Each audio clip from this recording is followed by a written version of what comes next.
பட்டுக்கோட்டை சட்டமன்ற தொகுதியினுடைய தேசிய ஜனநாயக கூட்டணியினுடைய தொண்டர்களே, வர்த்தகர்களே, பொதுமக்களே, தாய்மார்களே, உங்கள் அத்தனை பேருக்கும் எனது முதற்கண் நன்றி கலந்த வணக்கத்தை தெரிவித்துக் கொள்கின்றேன்.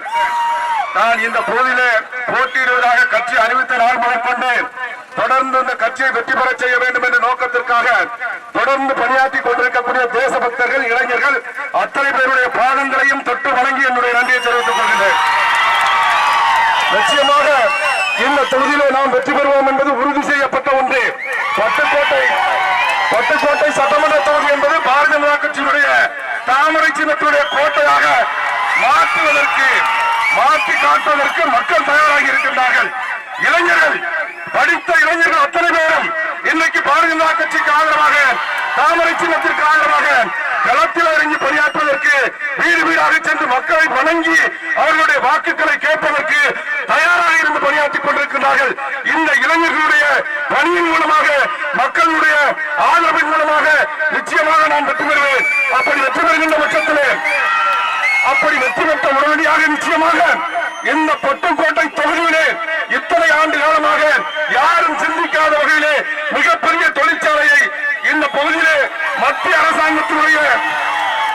அரசாங்கத்தினுடைய உதவியோடு இங்கே தொழிற்சாலைகளை கொண்டு வந்து நான் இதற்காக கடந்த 6 மாதங்களுக்கு மேலாக மத்திய அரசாங்கத்தினுடைய தொழிற்சாலைகள் நம்முடைய பகுதியிலே தொடங்கப்பட வேண்டும் என்பதற்காக நான் முயற்சி எடுத்துக் கொண்டிருக்கின்றேன்.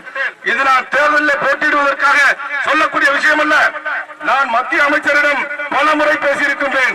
என்னுடைய பகுதியிலே பெரிய அளவிலே தொழிற்சாலைகள் கொண்டுவரப்பட்டு இளைஞர்களுக்கு வேலை வாய்ப்பு உருவாக்கப்பட வேண்டும் என்று மத்திய அமைச்சர்களிடம் பல ஆண்டு காலம், பல மாதங்களாக நான் பேசி வந்து கொண்டிருக்கின்றேன். அது மட்டும் கிடையாது, நான் இந்த பகுதியிலே எந்த தொழிற்சாலையை உருவாக்கினால் பெருவாரியான இளைஞர்களுக்கு வேலை வாய்ப்பு உருவாக்க முடியும், மக்களுக்கு நன்மை செய்ய முடியும் என்ற அடிப்படையிலே ஆய்வு செய்வதற்காக கடந்த 3 மாதங்களுக்கு முன்னர் நம்முடைய பகுதியிலே எந்த தொழிற்சாலை உருவாக்கப்பட வேண்டும், எத்தனை ஆயிரம் இளைஞர்களுக்கு வேலை வாய்ப்பு உருவாக்க வேண்டும் என்பதை பற்றி சிந்திப்பதற்காக ஓய்வு பெற்ற அரசு அதிகாரிகளிடம் இந்த பொறுப்பை 3-4 மாதங்களுக்கு முன்பு நான் கொடுத்திருக்கின்றேன். அந்த அடிப்படையிலே நிச்சயமாக இந்த பகுதியில் இருக்கக்கூடிய இளைஞர்களுக்கு 2 ஆண்டு காலத்திற்குள்ளாக தொழிற்சாலை கொண்டு வந்து வேலை வாய்ப்பை உருவாக்கி காட்டுவேன்.